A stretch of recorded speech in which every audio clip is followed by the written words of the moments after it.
Wow, breaking NFL news coming out now, breaking Jets news. Quarterback Jordan Travis going into his second year with the New York Jets, second year in his NFL professional career, is announcing retirement. He put out a statement. Adam Schefter has been all over it. Man, I don't want to necessarily read the statement here. I'll leave it linked down below in the description box to check out. But, as we, and by the way, I was literally just filming a video about Jordan Travis. Like, what's going on here? I was going to title it one of the most mysterious cases in the NFL, Jordan Travis and the New York Jets. Talked about like Kirk Cousins and the Falcons, Aaron Rodgers, that whole, weird situation, Derek Carr's shoulder. But Jordan Travis is like, this whole thing was just so up in the air. You had Darren Mushi just completely divert to another question when Jordan Travis was brought up. We had, the setback that Saleh, it was either Robert Saleh or Jeff Ulbrich, I forget exactly who it was, that said Travis had in his rookie season. Rewind back to March 1st. It was actually that first week of March. I believe it was Jordan Travis's agent came out and blamed the Jets, like, no, you guys rushed him back. And that's the reason why he had the setback. But regardless, it just sucks for Jordan, right? You go back and you look at what he did at Florida State. It was pretty remarkable, right? From a winning standpoint, from a resiliency standpoint, from a leadership standpoint, from an individual statistics standpoint, and to kind of put Jordan Travis's career under the microscope a little bit. He was a Louisville transfer, comes over to Florida State, and honestly, it was rocky early on. It was like 50-50, fans were split. Should we stick with them? Should we move on? And there were good moments, there were bad moments, just kind of up and down, right? Hit or miss. And, the Knowles, Mike Norvell, they decide to stick with them. Jordan Travis is the guy. Well, it paid off. 2022, great year. Great year. Touchdown to INT ratio. He was making plays deep down the field. He had really good deep ball accuracy, a strong arm, despite having a smaller build at the quarterback position. What was he, 6'1", 200 pounds? There was some really, really good stuff there. It seemed like coaches and players really rallied behind Jordan Travis, a very tough player on the field. Again, despite his size, he was willing to take a hit, willing to drop his shoulder and try to make a play, trying to bull rush his way into the into the end zone. He was fun watching, right? Being from Florida. After that 2022 season, there were a lot of Knowles fans who were like, hey man, we're pumped that we stuck with them. 2023 rolls around and all of a sudden, Travis takes another jump. Again, similar stuff. He's taking care of the football. He's throwing a bunch of touchdowns. What was the, if my memory serves me correctly, the touchdown to INT ratio was 44-7.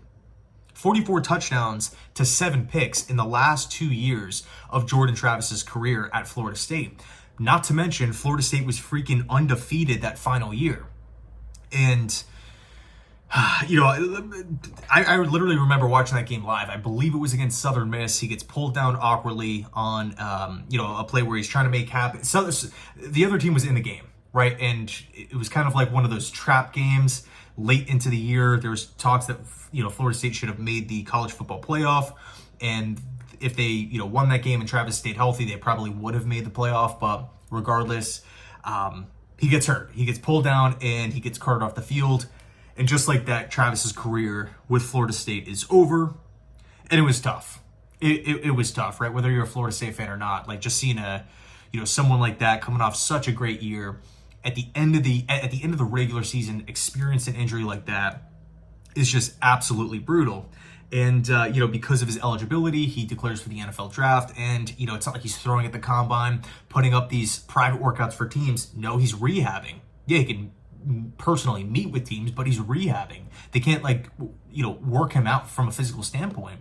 So that dropped his draft stock. Now, to be fair, he was projected to go in day 3. Some people had him in round 4, some people had him in round 6 or round 7, depending on how they viewed the injury. If Jordan Travis was healthy, he was probably viewed as a 3rd round pick, just because of the below average size, 6 foot-ish, 6'1". There were concerns about durability at the next level. But in any case, he gets picked by Joe Douglas and the Jets in round 5.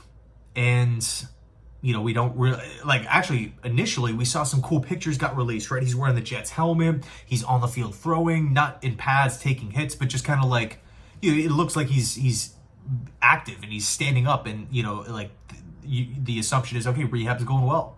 He's actually out there on the field. He's not away from the facility, having treatment done or anything like that. Like, things are probably going in the right direction. Put on IR, it basically ends the year.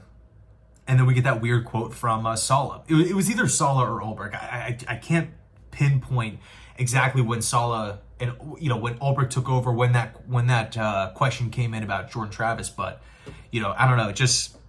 It's just weird. It's one of the strangest things. It would never come up in press conferences. When it did, it was just like immediately shut down. We saw Jordan Travis erase all of his stuff off Jets' social media. So, it sucks. It sucks. I'm not sure what he's going to do now, like maybe turn to coaching or go back to Florida State and maybe, be a part of the program over there. I'm not really sure what's going to, take place. But, yeah, pretty unfortunate news here. I was excited to see Jordan Travis compete with Adrian Martinez and Brady Cook in training camp, see who can really battle it out and win that QB3 spot. Of course, Tyrod's going to be QB2, and then Fields is going to be quarterback 1. But, yeah, unfortunate news here. Let me know your thoughts, and as always, go Jets.